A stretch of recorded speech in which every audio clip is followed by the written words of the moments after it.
Stubborn body fat sucks. So in order to know how to target stubborn body fat, we first have to know what it is. So stubborn body fat is fat that tends to stick to certain parts of the body even when you are consistently working out and losing weight.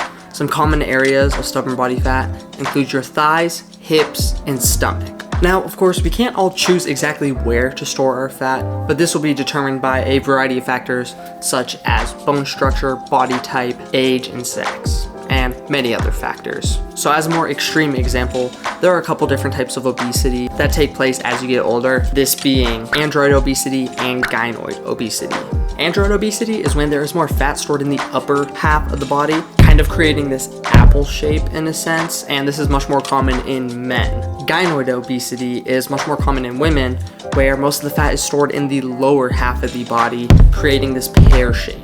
No matter what your body fat percentage is, the location of fat storage could vary heavily from person to person. So why exactly is it so hard to target stubborn body fat? Well, this is simply because certain areas are just more resistant to fat burning. And this is actually a survival mechanism created by your body because your body loves fat. That is how it keeps it going and surviving. For example, if there was a famine and everyone was starving, the people with more body fat on them are likely going to live longer. So again, this is just your body's way of trying to survive. Now here are some methods to target stubborn body fat. Although I know this is a popular one, everyone wants to lose face fat and create a sharper jawline. Chewing gum doesn't necessarily work.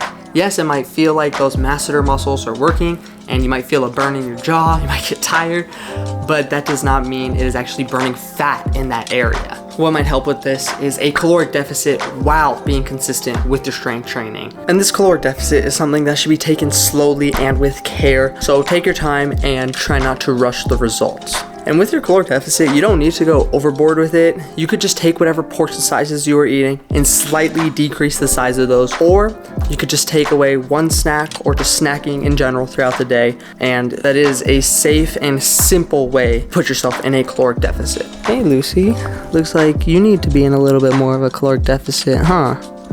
Isn't that right, Ayla? If you are finding this video useful, or if you're simply enjoying it, please be sure to drop a like down below. And it wouldn't hurt exactly to throw some cardio in there as well. That being said, regarding cardio, there are a couple different types of things you can do. Two pretty popular ones are known as LISS and HIIT. LISS being low intensity steady state cardio, meaning you're getting your workout in through walking. HIIT being high intensity interval training, where you are doing short explosive movements for a small period of time and then resting for the remainder of the time and then consistently going through that circuit.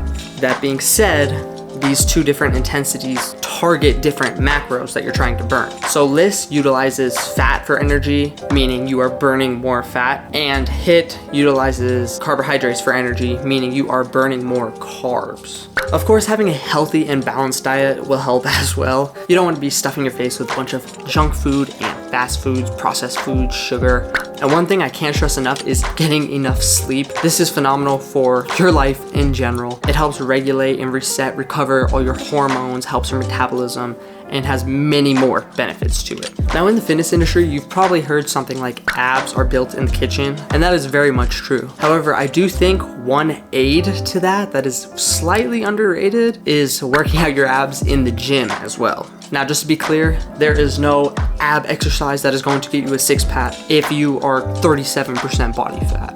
Now, ab workouts don't necessarily reduce your belly fat, but they can make your abs thicker. And that being said, they are another muscle group getting worked, burning more fat overall in the body.